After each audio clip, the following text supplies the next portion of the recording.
आप देख रहे हैं आमने सामने नूरुल आरफीन के साथ।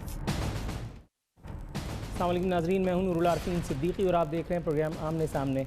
पाकिस्तानी कौम बड़ी सच्चाई पसंद कौम है, अल्लाह ताला इसे नज़र बद से बचाए। 5 मिनट तक तो ये सच सुनते हैं और उसके बाद जैसे ही आप इनके बारे में सच बोलना शुरू करें, इन्हें आपकी वजूद तक से नफ़रत हो जाती है, आपकी नस्लों तक को खा जाने के लिए बेताब होते हैं। ये आज हमारे साथ मौजूद है पाकिस्तान कौम में रहकर दानिश्वरी के ऐसे अलमबरदार जो 5 मिनट तक इनसे बात करो तो सूरत हाल तसल्ली बख्श रहती है, 5 मिनट के बाद फिर सूरत हाल आगे पीछे होने का अंदेशा होता है। मैं इनसे 5 मिनट से ज़्यादा बात करने वाला हूँ और इंशाअल्लाह ताला उम्मीद है तसल्ली बख्श रहेगी ये गुफ्तगू। मेरे साथ मौजूद हैं मारूफ सहाफ़ी, मारूफ तज्ज़ियाकार, मारूफ शायर, मारूफ वॉटेवर हसन निसार साहब। बहुत अरसे के बाद हमारे प्रोग्राम में शरीक हो रहे हैं। हसन निसार साहब, अस्सलाम वालेकुम सर। जी वालेकुम अस्सलाम और मुबारक हो, बहुत खूबसूरत इंट्रो था आपका। जज़ाकल्लाह sir, thank you so much. आपने बिल्कुल ना, जिसे वाकई कहते हैं कूजे में दरिया बंद करना और अपने बारे में जब हम अपनी कौम के बारे में बात कर रहे होते हैं तो हम भी उसमें शामिल होते हैं ना। जज़ाकल्लाह, ब्यूटीफुल, बहुत अच्छा, थैंक यू, बहुत थैंक यू सर। ये मेरे सामने कुछ खबरें मौजूद हैं सर, मेरी अपनी ज़ाती राय इस पर क्या है ये इंपॉर्टेंट नहीं है, लेकिन चूंकि माशाल्लाह आज आप मेरे साथ हैं इसलिए मैं आपकी आरा इन तमाम सवालों पे मालूम करूंगा। सर, ये 84 करोड़ रुपए से जायद के असासे बताए गए हैं मोहतरमा मरियम नवाज साहिबा के। इसमें 64 लाख से जायद के गैर मुल्की दौरे हैं, 17 लाख रुपए की सिर्फ ज्वेलरी है और ये हसन नवाज की 2 करोड़ 89 लाख रुपीस की मकरूज हैं। इन्होंने पार्टी टिकट के लिए 1.5 लाख रुपए दिए। अच्छा, मैं नाम दोबारा दोहराता हूं, मोहतरमा मरियम नवाज, रकम है 84 करोड़। सर, आपके ख्याल में ये इन्हीं की बैलेंस शीट है, इन्हीं के अकाउंट के स्टेटस है या किसी मुलाजिम का गलती से छप गया है? ये तो टिप ऑफ द आइसबर्ग भी नहीं है, लेकिन दिलचस्प बात पता है क्या है, इस तरफ आपका ध्यान नहीं जा रहा। इधर तो जाएगा लोग जिसके अंदर, जिसका ज़मीर मुर्दा नहीं होगा, जिसका ज़मीर बिका हुआ नहीं होगा, जो नीम पागल नहीं होगा, जो एबनॉर्मल नहीं होगा, वो सोचेगा तो सही कि क्या ये वो लोग हैं जो मेरे दुख दर्द का एहसास करेंगे, ये वो लोग हैं जो मेरी गुर्बत से लड़ेंगे, ये वो लोग हैं जो मेरी कस्म पुरसी से लड़ेंगे, जिसके अंदर थोड़ी सी भी गैरत हुई। ये इंतखाब कम, इम्तिहान ज़्यादा हो गया है मेरी और आपकी गैरत का। मैं आपको और ख़ुद को मलूम करूँगा, बाकी जिसमें कॉमन सेंस होगी वो खुद समझ जाएगा। एक बात, दूसरी ये है, बिलावल हाउस की जो कीमत डिक्लेयर की गई है, मैं उससे 4 गुना कैश दे के खरीदने के लिए तैयार हूं। मैं मजाक नहीं कर रहा, आपके और आपके चैनल के थ्रू ऑफर है, और कैश, रेडी कैश, कहेंगे तो बोरियों में भर के ले जाऊंगा। करेंसी भी मैं देखूंगा, सबसे बड़ा हमारा 5000 का नोट है ना, ताकि गरा ना गुजरे, बोझ ना हो। यही हाल बाकियों का है सर। लेकिन बिलावल हाउस तक तो बात बहुत आगे निकल गई, मैं थोड़ा सा पीछे आपको दोबारा लाऊंगा। ये घराना जिसके बारे में हम बात कर रहे हैं, ये मुल्क का साबिक हुक्मरान घराना है। ज़रूरत से ज़्यादा हमने मेरे ख्याल है इनके ऊपर शुकूक व शुबात का इजहार भी किया।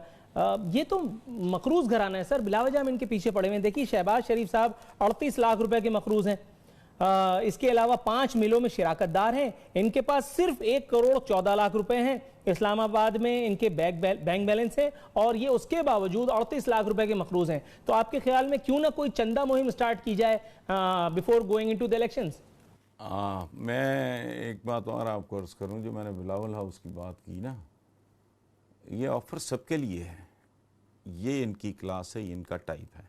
अब रह गया आपका सवाल, तो आपकी मुझे बताएं एज क्या है, मैं जवाब दूं आके, ताकि आपकी एज कितनी होगी रफली? सर, मैं 40 साल का हो चुका हूँ अल्हम्दुलिल्लाह। अच्छा, नहीं, आप मेरे हिसाब से तो आप बहुत ही छोटे हैं।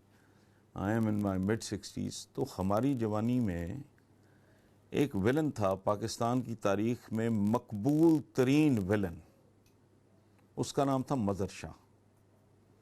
अकमल और मज़र शाह की जोड़ी होती थी, बहुत पॉपुलर, खिड़की तोड़, हफ्ते और महीने मनाया करती थी। उनकी मूवीज़, हीरो होता था अकमल और विलन होते थे मदर शाह, और ये मदर शाह है जिसने बढ़क ईजाद की थी। उसकी एक फिल्म का डायलॉग है जो मुझे आज भी याद है। उस ज़माने में तो ज़ुबान ज़द-ए-आम था, मुहावरा बन गया था कि मैं टब्बर खा जाते डकार ना मारा, यानी मैं ख़ानदान के ख़ानदान खा जाऊं तो मैं डकार ना मारूं, मेरा हाजमा इतना ज़बरदस्त है। ये जिस ख़ानदान की आपने कहा ना साबिक हुक्मरान, ये साबिक नहीं है, ये साबिक दर साबिक दर साबिक दर साबिक दर 35 साल से ये कोड है जिसको हम लोग भुगत रहे हैं। ठीक है। हसन साहब, आपका इंटरव्यू एक मैंने देखा था, जहां तक अगर मेरी याददाश्त धोखा नहीं खा रही है, कि आपने कहा था कि अगर लोगों ने नून लीग को मुंतखब किया तो उनकी चीखें मरीख तक पे सुनाई देंगी। आपके ख्याल में आने वाले इलेक्शंस में, ये जो आने 1 महीने के बाद, 1.5 महीने के बाद, लोगों ने उनकी हालत किस लायक है, उन्होंने कितना सबक सीखा होगा, या हसन निसार की वो प्रेडिक्शन कितनी जो है वो गलत साबित हुई? देखिए, ये बात मैंने पिछले इलेक्शन में एक से ज़्यादा बार कही थी और लिखी भी थी, और मेरे अंदाज़ों से बढ़ के इन्होंने तबाह किया है इस मुल्क की इकॉनमी को। ये ख़ानदान इस मुल्क की 2 चीज़ों के लिए कोड से बदतर साबित हुआ है। एक अखलाकियात, दूसरा इस मुल्क की इक्तसादियात। इक्तसादियात को मैंने दूसरे नंबर पे इसलिए रखा है कि मेरे नज़दीक किसी भी कौम के अरूज व ज़वाल में इक्तसादियात नहीं, उसकी अखलाकियात का ज़्यादा इम्पॉर्टेंट रोल होता है। उसकी मिसालें हैं, आप कैसर कसरा देख लें, दुनिया जहान की दौलत उनके पास थी, किधर गए वो? चूँकि अखलाकियात के हवाले से वो कंगाल हो गए थे। अरबों के पाँव में जूते भी नहीं थे। Arabs became the super power. चूँकि हमारे आका नबी करीम सल्लल्लाहु अलैहि वसल्लम, उन्होंने इंसान साजी की थी। उन्होंने अरबों को उनके लिए तेल तो नहीं निकल आया था, कोई उनके पहाड़ों में से मादनियात, कोई यूरेनियम, कोई सोना, कोई तांबा तो नहीं निकला था। उन्होंने इंसान बना दिए थे। जब आप इंसान साजी करते हो, उसी को नेशन बिल्डिंग कहते हैं। और जब नेशन बन जाती है, फिर वो रुकती नहीं, फिर कैसर व कसरा भी इनके आगे लेट जाते हैं। सर, आपकी बात कता कलामी हो रही है। आपने जो नेशन बिल्डिंग की बात की है, नेशन में हमने क्या किया है? उम्मीदवारों पर करप्शन, मनी लॉन्ड्रिंग, रेप और दीगर इल्जामात। कुल 1070 सीटों के लिए 21,482 में से 2,715 उम्मीदवारों को करप्शन, जराइम, रेप, दोहरी शहरियत, मनी लॉन्ड्रिंग, भत्ताखोरी, बैंकों से कर्जे लेकर वापस न करने, ह्यूमन स्मगलिंग और यहां तक के कत्ल के इल्जामात का सामना है। हो तो रही है नेशन बिल्डिंग। हाँ, अगर इसको नेशन बिल्डिंग कहते हैं तो इसमें इस ख़ानदान का बेतहाशा कंट्रीब्यूशन है। उसके लिए तो इन्हें सुबह दोपहर शाम 3 टाइम 21-21 तोपों की सलामी मिलनी चाहिए। आप शरीफ फैमिली के इक़्तिदार में, सियासत में आने से, इक़्तिदार भी नहीं, सियासत में आने से पहले और सियासत में आने के बाद किसी रिसर्चर को इंगेज करें। आई एम प्रिपेयर टू पे फॉर दैट। तो कहें को 2, 4, 6 महीने काम करें। इन्होंने छांगे मांगे इंट्रोड्यूस कराए, इन्होंने इंस्टीट्यूशनलाइज किया करप्शन को, इन्होंने जर्नलिस्टों को ख़रीदा, इन्होंने 3-3 प्लॉट दिए, एक पे घर बनाओ, एक को बेचो, घर बनाओ दूसरे पे, और तीसरा बेच के उस घर को फर्निश करो। इन्होंने 65-63 साल के पटवारी और नायब तहसीलदार भर्ती किए। सिटिंग आईजी पंजाब थे एक अब्बास खान, उनकी रिपोर्ट बतौर आईजी मौजूद है कि इन्होंने पुलिस को, जो लोग वांटेड थे वो पुलिस में भर्ती कराए। इन्होंने कुछ नहीं छोड़ा। इन्होंने नेशन बिल्डिंग की है, इन्होंने अहद चीमे बनाए हैं, इन्होंने ज़फ़र हिजाजी बनाए हैं, इन्होंने अताउल्लाह कासमी बनाए हैं। ये लिफाफा जर्नलिज्म की इस्तिलाह मुझे बताए कोई, पाकिस्तान देखें, बदी थी, बुराई थी, जुर्म था, गुनाह था, सब कुछ था इस माशरे में। चूँकि ये सब कुछ होता है, आला से आला माशरे में भी ये जहाँ इंसान होगा वहाँ गुनाह भी होगा, जुर्म भी होगा, लेकिन the idea is to bring it to the minimum level. ये उसको मैक्सिमम लेवल पे ले गए। आज जिस तरह के लोगों की आप बात कर रहे हैं, यही तो रोल मॉडल्स हैं। बाप रोल मॉडल नहीं, अगर वो ऑनेस्ट है, दयानतदार है, अपराइट है, समझौते नहीं करता, तो बाप अपनी तमाम तर मोहब्बत और शफकत के बावजूद बच्चों का रोल मॉडल नहीं है। वो उन उच्चकों की मिसालें देते हैं, उनसे इंस्पिरेशन लेते हैं जो कल तक वैगने स्टूडेंट लीडर बन के जत्थों की शक्ल में जाके वैगनों से भत्ते लेते थे, जो नेफे में रिवॉल्वर उड़स के अखबार के दफ्तरों में जाके तड़ले करते थे कि हमारी 2 कॉलमी खबर अंदर ही छाप दो। सर लेकिन अब तो ऐसे लोग जो हैं वो प्रेस कॉन्फ्रेंस करके अपनी पुरानी खिदमात गिनवा रहे हैं, और अभी जिस वक्त मैं आपसे बात करने के लिए बैठा हूं, एक मौसूफ तो प्रेस कॉन्फ्रेंस भी कर रहे हैं। ये कौन मौसूफ है और ये क्या कर रहे हैं, इसके ऊपर आएंगे एक मुख्तसर से वक्फे के बाद। हसन निसार साहब हमारे साथ रहिएगा, मुख्तसर से वक्फा और उसके बाद दोबारा हाजिर खिदमत होंगे। है वो अब उस धरने की एक एपिसोड इमरान खान साहब के बनी गाला वाले घर के बाहर हो रही है। लोगों ने वहां सिट इन प्रोटेस्ट रजिस्टर कराया है, अभी भी वो वहां मौजूद हैं। रेंजर्स कॉल इन कर ली गई है अमन अमान की सूरत हाल को बरकरार रखने के लिए। और वो इमरान खान साहब जो माजी में रिवायती सियासत को ना करने के वादे वईद किया करते थे, अब वो इलेक्टेबल्स को कबूल करते बल्कि उनकी जस्टिफिकेशन देते दिखाई दे रहे हैं। वो ये कह रहे हैं कि इलेक्टेबल्स वो साइंसदान होता है जिसे इलेक्शन लड़ने का फन आता है, वो करप्ट भी हो सकता है। अब ये सारे करप्ट अगर with all due respect PTI में एक एक करके शमूलियत इख्तियार कर रहे हैं, तो मुझे या आपको क्या जरूरत है इन पर तनकीद करने की? सर नहीं, तनकीद करने की, देखें एक बात है, मैंने डे 1 से कभी पीटीआई की इस पॉलिसी से इत्तेफाक नहीं किया था कि जी फरिश्ते भर्ती करो। कहाँ से लाओगे?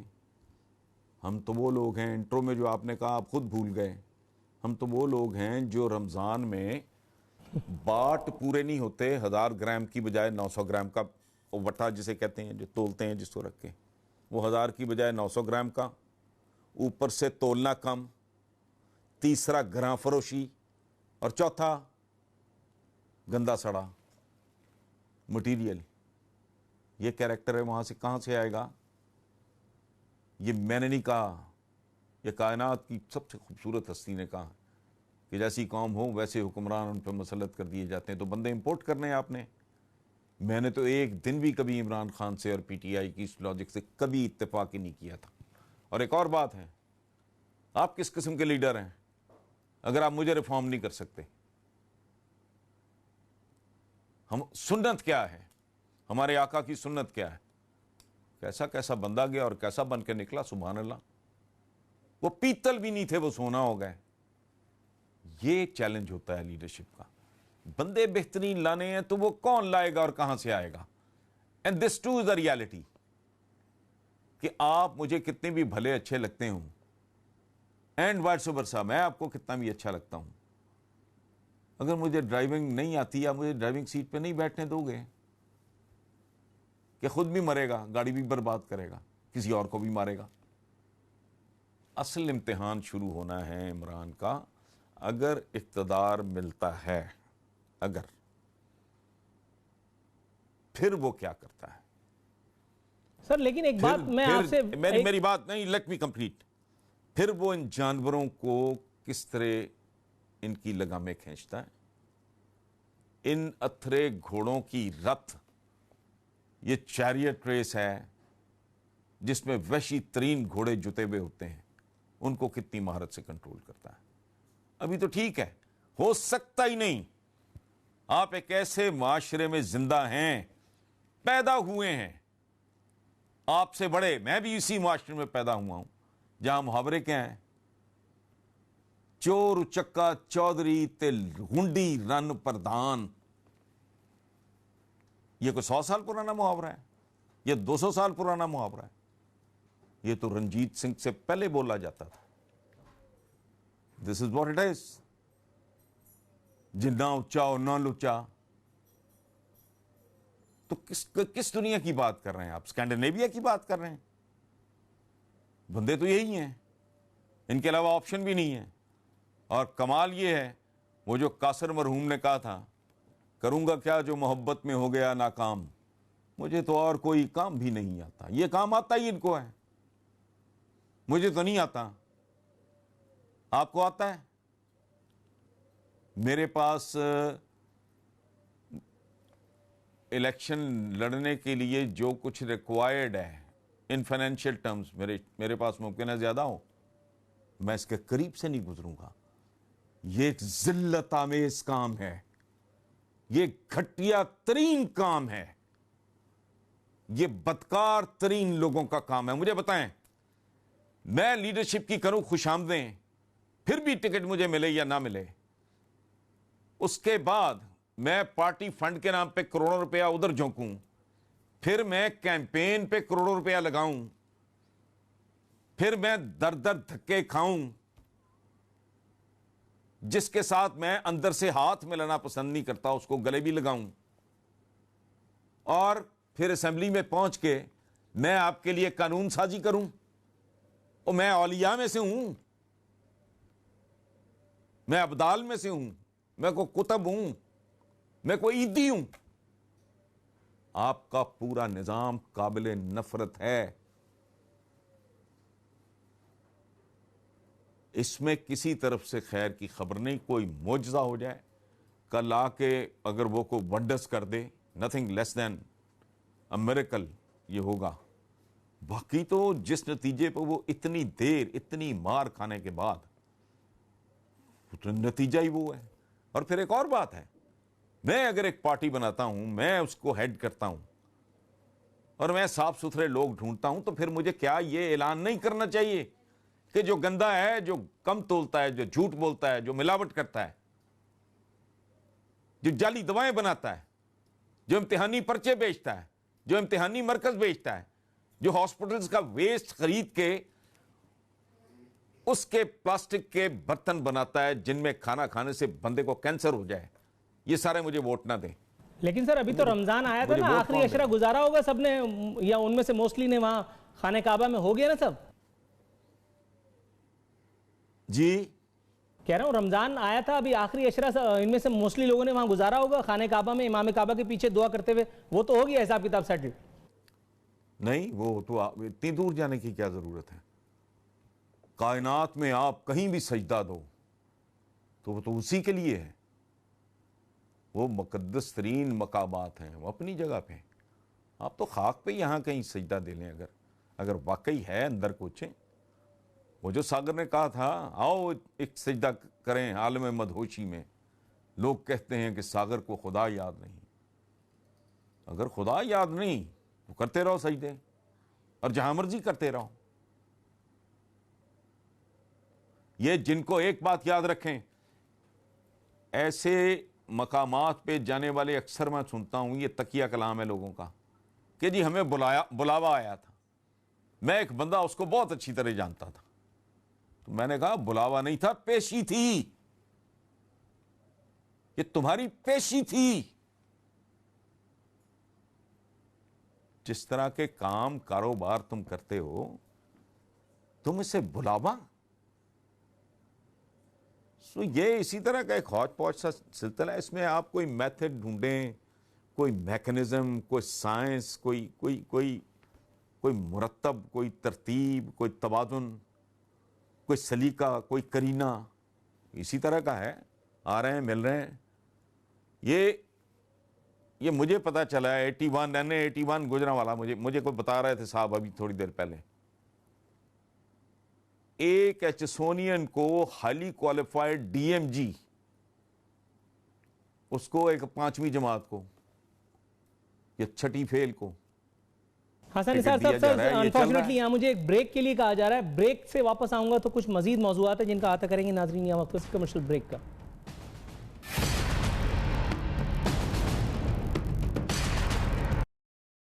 वेलकम बैक नाजरीन। बदस्तूर हसन निसार साहब हमारे साथ मौजूद हैं। हसन निसार साहब, सदर मुअज़्ज़म की एक प्रेस क्लिपिंग मेरे पास मौजूद है। फरमाते हैं पाकिस्तान में पीने के साफ पानी की फराहमी तसल्ली बख्श है। ये ऐवान सदर की बात कर रहे हैं मेरा ख्याल है। ऐवान सदर में तो तनख्वाह भी सही है, 8.5 लाख रुपए, मतलब बाहर तो सब कुछ अच्छा ही नजर आएगा। नहीं, वहाँ तो मौसम में बहार रहता है। वहाँ तो ना गर्मी होती है, न सर्दी होती है, न धूप होती है, न तपिश होती है, न गंदगी होती है, न गलाजत होती है, न गटर उबलते हैं, न नालियाँ उबलती हैं, न शॉपरों के माउंट एवरेस्ट बने होते हैं। तो वो ठीक है। आप दही भले बनाते बनाते अगर वहाँ पहुँच जाए तो आपको तो सब कुछ ठीक नज़र आना है भाई। तो इंसान की फितरत है, इसमें कौन सी कोई हैरत वाली बात है। वो जो घिसी पिटी एक बात नहीं कि जी ये लोग क्या कर रहे हैं, क्यों मातम कर रहे हैं, क्यों चीख रहे हैं, क्यों शोर मचा रहे हैं। उसने कहा जी वो भूखे हैं, कहते हैं रोटी नहीं मिलती। तो क्वीन ने या प्रिंसेस ने कहा कि ये जी बेवकूफ़ हैं, रोटी नहीं मिलती तो क्या करें, दफ़ा करें, केक खाया करें। तो ममनून साहब की को वापसी। और देखें, बात सुने, हम वो लोग हैं 70 साल से हम सफाई के लिए नापाक पानी इस्तेमाल कर रहे हैं और समझ रहे हैं कि गटर के पानी से नहाने के बाद मैं पाक साफ हो गया हूं। हम वो लोग हैं जो अल्कोहल में आबे जमजम डाल के समझते हैं अल्कोहल जायज हो गई है। तो आप किस कल्चर में, ये इसी तरह और कुछ नहीं निकलेगा। आपकी जमहूरियत वो पोल्ट्री का अंडा है जिसका ऑमलेट तो ज्यादा से ज्यादा बन सकता है, इसमें से चूजा नहीं निकलेगा कभी। सर लेकिन इस जमहूरियत का एक जो हुस्न है वो कम से कम इस इलेक्शन के आते आते नजर आ रहा है मुझे, और वो ये कि हमारे लीडरों के पास माल कितना है वो समझ में आ रहा है। अब देखिए, निगरान वजीर आजम का बैंक बैलेंस 10 करोड़ रुपए, सिंगापुर बर्तानिया में जायदादें 14 जायदादें, यहां सवात में 45 दुकानें, इस्लामाबाद में 3 प्लॉट्स, डिप्लोमेटिक इनक्लेव में अपार्टमेंट, $3,80,000 के मकरूज, ये भी मकरूज निकले। पंजाब के निगरान वजीर आला हसन अस्करी के 2 करोड़ के असासे। अच्छा, मैं और आप ही गरीब निकले इस पूरी कौम में, उसके बावजूद उज़मा बुखारी साहिबा ताल्लुक नून लीग से बयान देती हैं। निगरान वजीर आजम का डिक्लेरेशन देखकर हैरत हुई। नून लीग वालों का डिक्लेरेशन देख करके आंख बंद कर ली थी। अच्छा नहीं, ये इन डिक्लेरेशंस पे हैरत नहीं होनी चाहिए। हैरत होनी चाहिए उन खानदानों के जो डॉलर्स में खरबपति हैं। ये करोड़ शरोड़ की तो मत मारी गई है। अब मुझे एक बात बताएं दयानतदारी से, कितने साल हो गए आपने कभी कुछ स्कैम सुना हो करोड़ों का? ठीक, करोड़ तो टके टोकरी हो गया है। करोड़ की क्या औकात रह गई है? 10 मरले का प्लॉट लेना यहां जरा, जहां मैं बैठा हूं, 2.25 करोड़ रुपए का 2.25 करोड़ रुपए का 1 कनाल का प्लॉट है। सर आपसे बात करते करते हल्फिया बताता चलूं एक कुछ, अगर आप बुरा न माने। मैं कराची में रहता हूं, कराची में रहने के बावजूद भी, एंकर होने के बावजूद भी मैं 80 गज का प्लॉट नहीं ले सकता। मैं वही अर्ज कर रहा हूं, उनका पूछें जिनकी तस्वीरें सोशल मीडिया पे टूटी फूटी मॉरिस गाड़ी, तो उन्होंने कहा ये बिल गेट्स इत्तेफाक, फाउंड्री का बिल गेट्स खड़ा है। ये खानदान कैसे, कहां, ये खरबपति डॉलरों में कैसे हुए? Let's stop thinking in terms of crores. ये करोड़ शरोड़ की अब कोई हैसियत नहीं रह गई। करोड़ तो वैसे 50 लाख का रह गया है जहां डॉलर पहुंच गया है। ये जिनको आप कोट कर रहे हैं ये तो किसी खाते में नहीं है। इनसे पूछें।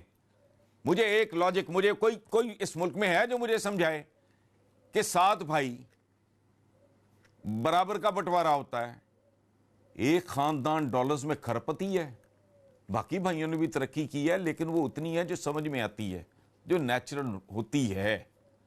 ये मैं मियाँ शरीफ मरहूम की औलाद की बात कर रहा हूं और आगे उनकी औलादों की बात कर रहा हूं। ये मुल्क इन्होंने लूट मार के लिए, प्रोटोकॉल के लिए, बादशाहतों के लिए रखे हुए हैं। ये कहते हैं ये बैरून मुल्क ईद मनाने गए हो, ये अपने मुल्क ईद मनाने गए। ये इसको फुदकते देखा था शहबाज शरीफ को सड़क पे? जी बिल्कुल। मुझे सोशल मीडिया वगैरह देखना नहीं आता। मुझे इस तरह की बातें कोई यार दोस्त मुझे दिखा दे तो दिखा दे, या बच्चे दिखा दें। मैं ये काम जानता ही नहीं हूं। मुझे हैंड सेंड के अलावा फोन नहीं समझ में आता। मैंने उसको लंदन की सड़कों पे फुदकते हुए देखा है अकेले। मैं जब भी जाता हूं मेरे साथ कम से कम 7-8 दोस्त। मैं कभी कभी किसी जिस मुल्क में गया हूं मैं कभी अकेला सड़क पे नहीं निकला। मेरे साथ भी कुछ 8, 10, 15 को मोहब्बत करने वाले, कुछ चाहने वाले, और कोई रिश्तेदारों की बात नहीं कर रहा मैं। ये अकेला फुदकता फिर रहा है वहां, और कैसी छलांगें। सर बस इख्तितामी मरहले पे आ चुके हैं। ये बाप बेटा अरबपति के नाम से खबर मेरे पास मौजूद है। पाकिस्तान का तीसरा या दूसरा बड़ा उर्दू रोजनामा है, बता रहा है कि जरदारी साहब 6 लग्जरी गाड़ियों, दुबई में हजारों एकड़ प्रॉपर्टी, ज़राई अराजी के मालिक हैं। मवेशियों की कुल मिल्कियत 9 करोड़ रुपए। बिलावल साहब के पास 5 करोड़ रुपए हैं। सिर्फ 2 अदद अकामे हैं, 20 अदद रिहायशी कमर्शियल ज़राई प्रॉपर्टी के मालिक हैं, और मसीहा हैं गरीबों के। जवाब मेरा ये है कि जिनके पास करोड़ों के मवेशी मौजूद हैं, तो ये फिर हम और आप जैसे मवेशियों का काम है कि सोचें। उनका तो कोई कसूर नहीं है, आप उनको क्यों ब्लेम कर रहे हो? उनका तो कोई कसूर नहीं है, उनका तो कारोबार है। ये बर्दाफरोश लोग हैं, उनका तो कारोबार है भाई। लेकिन वो तो कहानी पुरानी हो गई है। रोटी कपड़ा मकान तो कब का पैकअप हो चुका है। मैं 5 साल से चीख रहा हूं कि पीपल्स पार्टी मरहुमा मगफूरा, उन बेचारों का तो वो तो सुकड़ते सुकड़ते सुकड़ते सुकड़ते वो तो सिंध के मखसूस दही इलाकों तक कन्फाइन हो गए हैं। एंड अगर कोई मुआवजा नहीं होता तो I don't think it's going to take more than another 2 elections, वो फारिग हो जाएगा काम। और इनको देखो, सबसे बड़ा सूबा, यहां के लोग, वो छितर खा के हाथ चूम रहा है। कोई शर्म हया गैरत है ही नहीं। ये मैं गलत कह रहा हूं? ये चंद हफ्ते पहले ही हुए ना, 2, 3, ढाई हफ्ते। बिल्कुल। पता नहीं कौन सी जगह थी, उस बंदे का पता नहीं क्या नाम, मैं आप भूल गया हूं। अगले दिन उसके छोटे छोटे इंटरव्यू भी छपे, और उसने कहा कि मुझे ये जो चित्र थे, ये ठुड्डे थे, ये थप्पड़ थे, ये जो मुक्के थे, मुझे फूलों और कलियों की तरह लगे। जहां लोगों का ये आलम हो, मवेशियों से बदतर, गधे को भी छेड़े ना दुलत्ती मारता है। ये किस नस्ल के जानवर हैं? सर जो सरेआम आपकी ठुड्डे खाने के बाद। इसी बात को जालिब की एक शेर का रंग देते हुए बस एक्स्ट्रा दूंगा। हम असीरों की जो कहते हो रिहाई होगी, ये खबर झूठ है, दुश्मन ने उड़ाई होगी। हम गरीबों का अमीरों पे अभी तकिया है, हम गरीबों की अभी और पिटाई होगी। नाजरीन, इसी के साथ हसन निसार साहब का इंतहाई मशकूर हूं कि उन्होंने अपनी वक्त के बावजूद हमारे प्रोग्राम के लिए वक्त निकाला, और गरीबों की मजीद कौन कौन पिटाई करेगा, किस किस फॉर्म में ये पिटाई हमें नसीब होगी, इसका फैसला आने वाले वक्त करेगा। नूरुल आरफीन सिद्दीकी और आमने सामने की टीम को इजाजत दीजिए। फी अमान अल्लाह।